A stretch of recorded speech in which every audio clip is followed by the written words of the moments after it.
Hello friends, Shri success point में आप लोगों का स्वागत है। आज की टॉपिक है हमारा प्रतिरोधों का श्रेणी क्रम में संयोजन। हाँ जी, यदि बहुत सारे प्रतिरोध श्रेणी क्रम में जुड़े रहते हैं, जैसा कि हमारे घरेलू प्रपत्र में होता है, तो उसके लिए रिजल्टेंट प्रतिरोध हम लोग कैसे निकालते हैं। यदि बहुत सारे प्रतिरोध को श्रेणी क्रम में जोड़ दिया जाए तो उसके लिए एक रिजल्टेंट प्रतिरोध हम कैसे निकालेंगे या उनका कुल प्रतिरोध कितना निकाल होगा, इसको ज्ञात करने के लिए हम आज का टॉपिक है श्रेणी क्रम में प्रतिरोधों का संयोजन। टॉपिक स्टार्ट करने से पहले यदि आपने हमारे चैनल को सब्सक्राइब नहीं किया है तो प्लीज सब्सक्राइब कर दीजिए। श्री सक्सेस पॉइंट एक चैनल है जिसपे 7वीं से 10वीं तक के साइंस और मैथ के वीडियो अपलोड होते रहते हैं। तो चलो आज स्टार्ट करते हैं। हम क्या श्रेणी क्रम में प्रतिरोधों का संयोजन।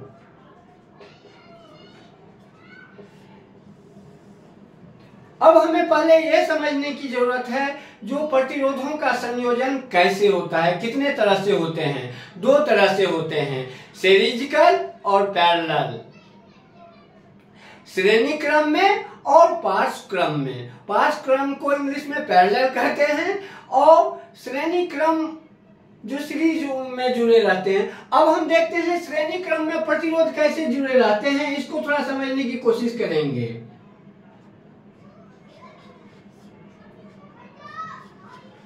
इस तरह से देखते हैं, ये R1 प्रतिरोध है, ये R2 प्रतिरोध है, ये R3, तीन प्रतिरोध हैं जो एक दूसरे से जुड़े हुए हैं।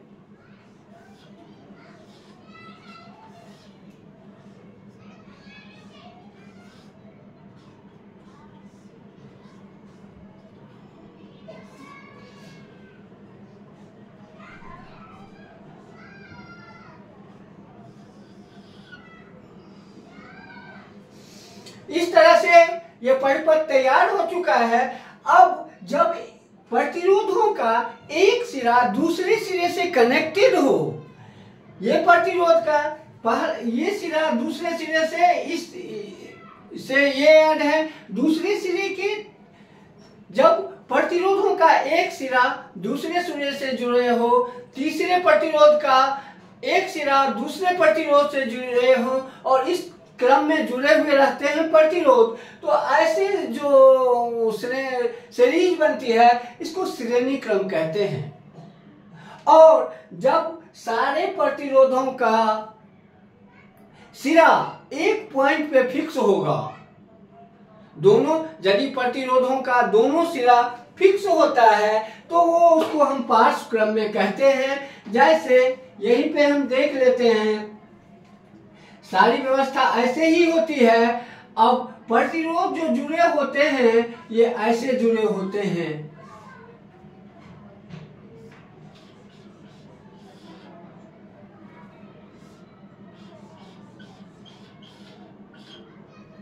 इस तरह से देख रहे हैं, जो इनका प्रतिरोधों का जो सिरा होता है, इंड होते हैं, वो एक बिंदु पे फिक्स होते हैं। यानी सारे प्रतिरोधों का सिरा इंड जो है एक दूसरे के सिरे एक ही पॉइंट पे फिक्स होते हैं। ये लेफ्ट एंड भी और राइट एंड भी। इस तरह की जो सीरीज होती है इसको हम क्या कहते हैं, पैरेलल सीरीज, पार्श्व क्रम। अब हमें देखना है सीरीज में यदि जुड़े हुए हैं प्रतिरोध तो उसके लिए हमें रिजल्टेंट प्रतिरोध कैसे निकालेंगे। अब हम फिर से सीरीजिकल परिपथ पे आ जाते हैं, एक परिपथ का बनाते हैं।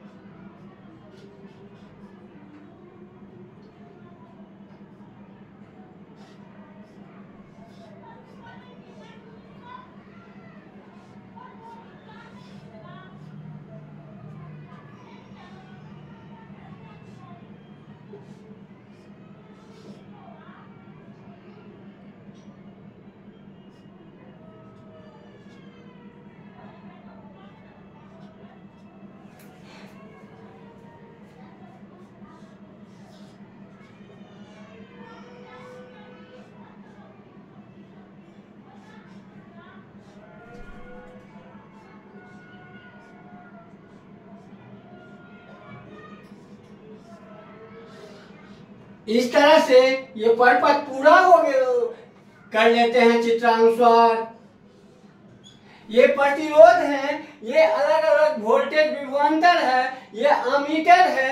अब इस सीरीज में देखिए जो भी विद्युत धारा जाएगी यहां से होके इधर से होके पूरा निकल जाए। इस कंडीशन में देखते हैं जैसे हम स्विच ऑन करते हैं तो ये विद्युत धारा अमीटर का रीडिंग सेम होता है। इसका मतलब एक समान विद्युत धारा सारे प्रतिरोधों से होकर गुजरती है। और इस कंडीशन में जो इसका नेट वोल्टेज होता है, विभवांतर होता है, ये V1, V2 और V3 के योगफल के बराबर होता है। अब हम इन चीजों को देख के यहाँ पे बोलेंगे जो चित्रानुसार एक सीरीज तैयार कर लिया गया है। और इस चित्रानुसार श्रेणी क्रम में R1, R2 और R3 प्रतिरोधों को परिपथ में जोड़कर देखते हैं। जोड़कर जब धारा, विद्युत धारा प्रवाहित की जाती है, किया जाता है, तो समान विद्युत धारा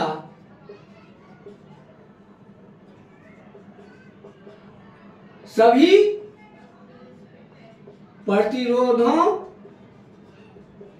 से प्रवाहित होता है।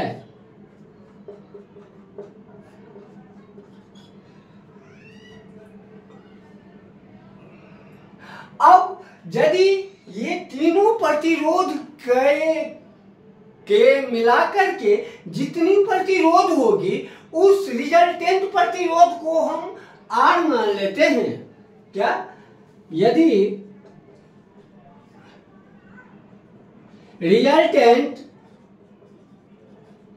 प्रतिरोध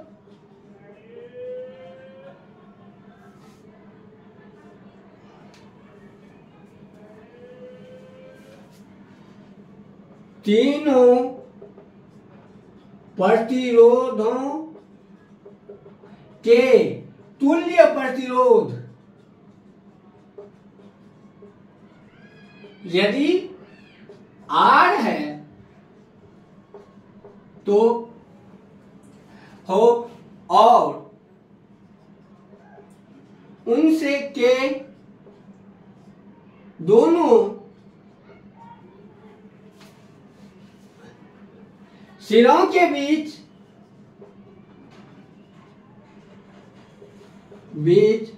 विभवांतर भी है तो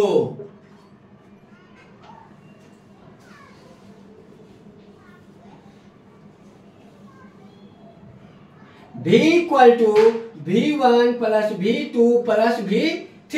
अलग अलग जो तीनों सिरों का विभवांतर होगा उसको यदि हम ऐड कर देंगे तो इसके बीच के जो नेट विभवांतर है उनके बराबर होगा। अब माना कि परिपथ से प्रवाहित होने वाली धारा I है, अर्थात तीनों प्रतिरोधों से बहने वाली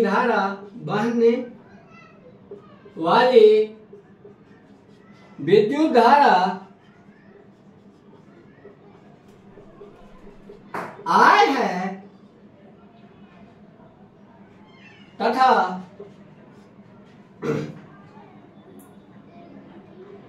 अलग अलग प्रतिरोधों के लिए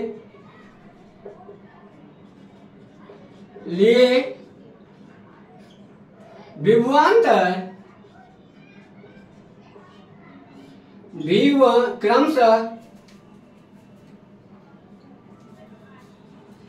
क्रमशः V1, V2 और V3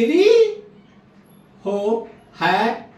तो ओम के नियम से अब हम यहां पे लागू क्या करेंगे? ओम के नियम से V इक्वल टू IR। ओम का नियम क्या है? इससे हम क्या निकालते हैं? V equal to IR। इसका मतलब हुआ जो V1 इक्वल टू क्या होगा? IR1। इसको एक इक्वेशन कहते हैं। V2 बराबर क्या होगा? IR2, क्योंकि धारा तो सेम बहती है। V3 क्या होगा? IR3। अब यदि इस पूरे परिपथ से बहने वाली धारा I है और रिजल्टेंट प्रतिरोध R है, विभवांतर V है, तो V इक्वल टू क्या होगा? IR। और दूसरा आगे की इक्वेशन में हम देखते हैं V equal to V1, V2 plus V3। अब ये वैल्यू IR V की जगह यहां रखते हैं और V1, V2, V3 की ये सारी वैल्यू यहां पे हम प्रेजेंट यदि पुट करते हैं इनकी value, putting the value of equation first, second, third in equation fourth, we can get IR equal to IR1 plus IR2 plus IR3। अब इसको आगे बढ़ाएंगे, I कॉमन है, IR1 plus R2 plus R3। I cancel हो गया, इसीलिए R equal to R1 plus R2 plus R3।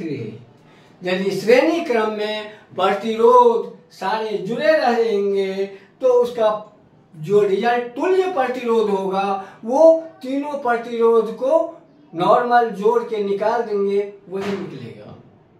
यही resultant प्रतिरोध हमने निकाला है, R equal to R1 plus R2 plus R3।